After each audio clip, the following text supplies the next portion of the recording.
Welcome to the Indian Newslink podcast.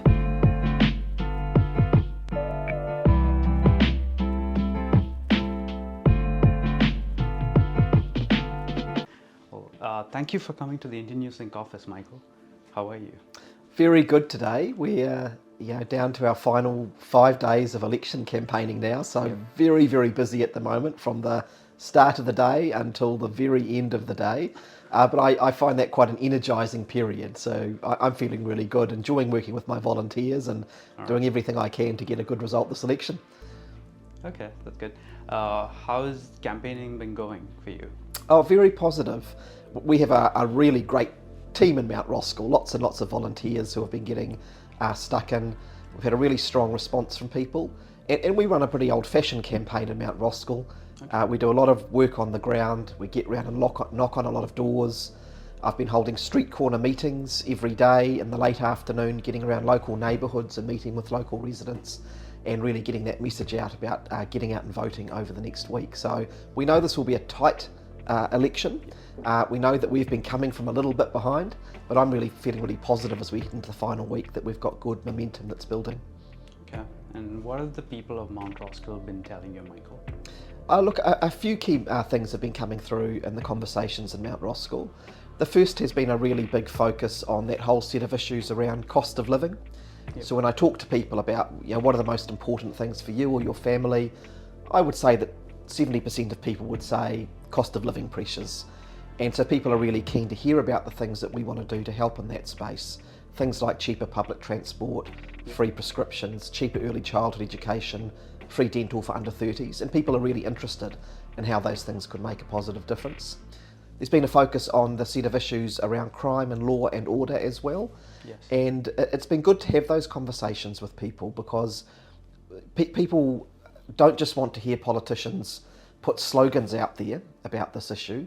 They really want to hear, well, what are the things we would actually do to make our communities safer? And so it's been a great opportunity to talk about some of the things we want to do in that space, getting more police on the beat, stronger penalties around ram raiding offences that we have put in place, things like that. So that's been a good conversation. But then over the last week, the additional thing that's come through from people is people want to see a stable and steady government. People are really worried by this talk of a second election that we've heard from National. Yes. They're worried about the instability of Winston Peters. No one knows what he would do. So people, I think, are really beginning to think, how do we get a stable government that we can count on? And of course, that's what you get with a party vote for Labour. What would a third term with Labour be like for you? I think in a third term of a Labour government, there's a huge amount of progress we can make. Yes. Obviously, over the last 5 or 6 years, we've had massive issues to deal with. COVID-19 being the obvious one, but also the extreme weather of earlier this year. And we've been able to make great progress on many fronts during that time. We've lifted 77,000 kids out of poverty. We've got unemployment down to some of the lowest levels in 40 years. We've begun to rebuild our health and education systems after years of neglect. But with 3 further years, we can really start to make great progress in all of those areas. So I look forward, for example, to seeing things like a lot of further progress on the issues around climate change. We've now begun to reduce our emissions over the last 3 years, and they're down to the lowest level in 10 years through policies like the Clean Car Discount, which National would abolish. We can make much more progress in that area. We can make much more progress in education. Obviously, education was really disrupted by the COVID-19 pandemic. We're now making steady progress in getting the levels of attendance and the levels of achievement back up. Every term attendance is increasing. Through our investments in education, we can continue to make that progress and give all of our kids great opportunities in life. Really excited to see what we can do in the trade space. We have signed huge free trade agreements over the last few years, and we've indicated that as a government, our next really important priority this term will be strengthening the trade relationship with India, and I really want to see us take that to the next level because there's so much opportunity there for both countries. So a newly elected Labour government has a really strong agenda to move on with. Those great policies I talked about before, things like basic free dental care for New Zealanders, that will be a game changer for so many people who are put off by the cost of getting basic dental care. So we're really ambitious and really positive about the good things we can achieve in the next 3 years. Okay, and you talked about a good a relationship with India. But Chris Hipkins did promise that he would go in the first 100 years to India. Sorry, the first 100 days, not years. I apologize for that. But do you think it would be easy for him to go and like meet with Prime Minister Modi, because Prime Minister Modi is also campaigning, if you know, India has the general elections next year, so he will be a very busy man to get in touch with. So how do you think like that would be dealt with? Well, look, as you say, we've been really clear. This will be one of our top priorities on the trade and foreign affairs front. It's been a really good lot of results we've got in the last few years with free trade agreements to the EU and the United Kingdom, but massive potential in the relationship with India. The relationship is, I think, already very, very strong. Yep. We've had a lot of senior level ministerial visits going both ways over the past 1 to 2 years since the COVID border shutdowns. The precise details as to when and where leaders can meet, that gets worked out between the respective foreign offices, but I'm sure there'll be a way of achieving that, and I'm sure that for both countries that will be a real priority.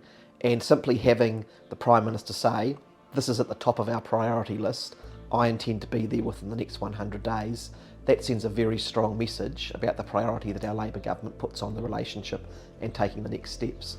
I think everyone knows that you never get to a free trade agreement straight away, not with any two countries. You work on the relationship, you take steps, you begin to work through the issues, but this is Labour saying this is really important and we're going to put resource and time into it. All right, okay. And lastly, would you like to give a message to all your constituents in Mt Roskill and our readers for Indian Newslink? Sure. Well, look, I have two key messages as we're 5 days out from the election.